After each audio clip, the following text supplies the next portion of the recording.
السلام علیکم دوستو، آپ میں سے کوئی دوست اگر بدہضمی کا شکار ہے تو اس کے لیے میں ایک کمپلیٹ ویڈیو لے کر آیا ہوں ہومیوپیتھک کی ادویات کی، اور مختلف علامات میں مختلف ادویات میں آپ کو سجیسٹ کروں گا۔ اس مرض میں کھانا کھانے کے بعد معدے میں درد، تناؤ اور بے چینی پیدا ہوتی ہے، اور کبھی دل متلانے لگتا ہے اور کبھی قے آ جاتی ہے۔ سانس بوجہ معدہ میں زخم ہونے کے بدبودار ہو جاتا ہے، کھٹے ڈکار آتے ہیں، بھوک کم لگتی ہے اور مریض کمزور ہو جاتا ہے۔ اگر اس مرض میں ری بکثرت پیدا ہو، ڈکار بہت آئیں جن سے وقتی طور پر فائدہ ہو، کھانے کے بعد معدے پر بوجھ سا ہو، تو کاربوویج 30 کے 9 قطرے صبح دوپہر شام ایک گھونٹ پانی میں دیں۔ اگر شرابی مریض کے منہ کا ذائقہ صبح کڑوا، بدبودار، مرغن اور دیر سے ہضم ہونے والی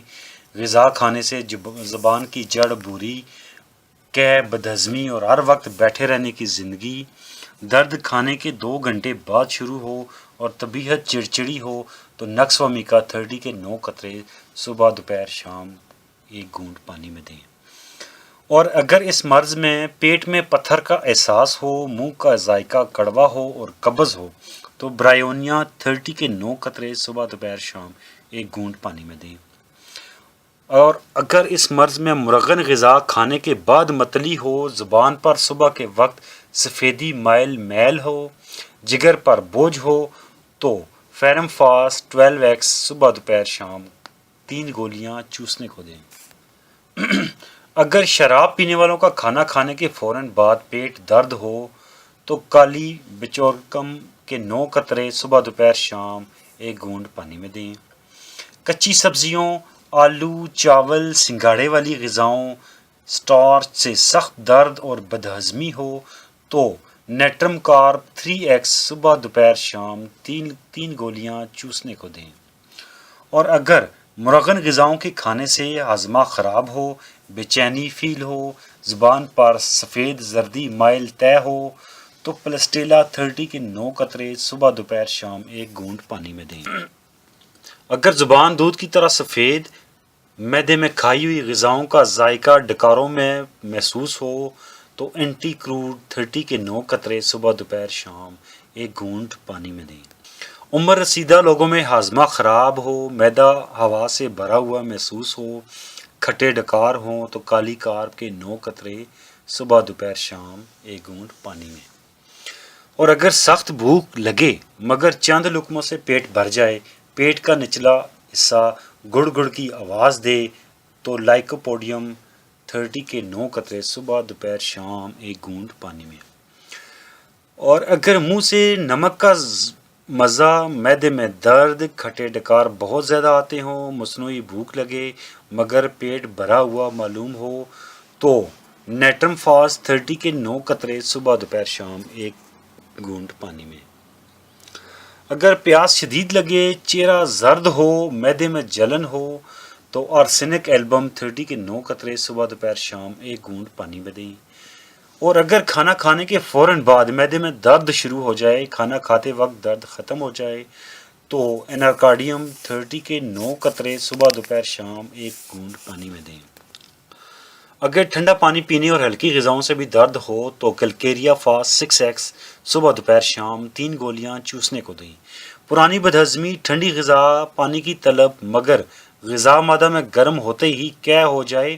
تو فاسفورس 30 کے 9 قطرے صبح دوپہر شام ایک گھونٹ پانی میں دیں۔ ہاضمہ کی خرابی کی وجہ سے کمزوری ہو، لیٹے رہنے کو دل کرے، پخانہ پیلے رنگ کا آئے اور کھانا کھانے کے بعد رات کو آئے، تو چائنا 30 کے 9 قطرے صبح دوپہر شام ایک گھونٹ پانی میں دیں۔ معدے میں دباؤ محسوس ہو اور بھاری پن ہو، ناف کے ارد گرد سختی محسوس ہو، زبان پر زرد میل ہو، تو کالی سلف 6X صبح دوپہر شام 3 گولیاں چوسنے کو دیں۔ معدے میں کھانے کے باوجود خالی پن کا احساس ہو اور خوراک کو کھانے کو دیکھتے ہی یا خوشبو سے متلی ہو، تو سپیا 30 کے 9 قطرے صبح دوپہر شام پانی کو دیں، ایک گھونٹ پانی میں دیں۔ بھوک نہ لگے یا بہت زیادہ لگے، منہ ترش ہو، ڈکار کڑوے ہوں، سر گرم ہو، پاؤں ٹھنڈے ہوں، صبح دست آئیں، مریض کم کھائے زیادہ پیے، نہانے سے نفرت کرے تو سلفر 30 کے 9 قطرے صبح دوپہر شام 1 گھونٹ پانی میں دیں۔ اور اگر خوراک کا خیال آنے سے ہی متلی ہو تو کیلشیم 30 کے 9 قطرے صبح دوپہر شام 1 گھونٹ پانی میں دیں۔ پیٹ میں درد اور مروڑ ایسا ہو کہ جسم ہل جائے اور تو میگ فاس 6x صبح دوپہر شام 3 گولیاں چوسنے کو دیں۔ میٹھی اور گرم چیزوں سے متلی ہو اور تکلیف ہو، گوشت سے نفرت کرے، جسم موٹا ہو اور جلد پر پھنسیاں ہوں تو گریفائٹس 30 کے 9 قطرے صبح دوپہر شام 1 گھونٹ پانی میں۔ معدے پر زخم جو درد کریں، ری خارج ہونے پر آرام ہو، مٹھائی کی خواہش مگر بدہضمی کرے تو ارجنٹم نیریکم 30 کے 9 قطرے صبح دوپہر شام 1 گھونٹ پانی میں دیں۔ منہ کڑوا ہو، صفرا کی قے ہو، دست جگر میں چبھنے والا درد ہو، سر میں درد ہو تو نیٹرم سلف 6x صبح دوپہر شام 3 گولیاں چوسنے کو دیں۔ امید ہے دوستو یہ تمام معلومات آپ کے لیے کارآمد ہوگی اور اللہ پاک آپ کو شفا دیں گے۔ آپ اپنی علامات کے مطابق دوائی استعمال کریں اور دوائی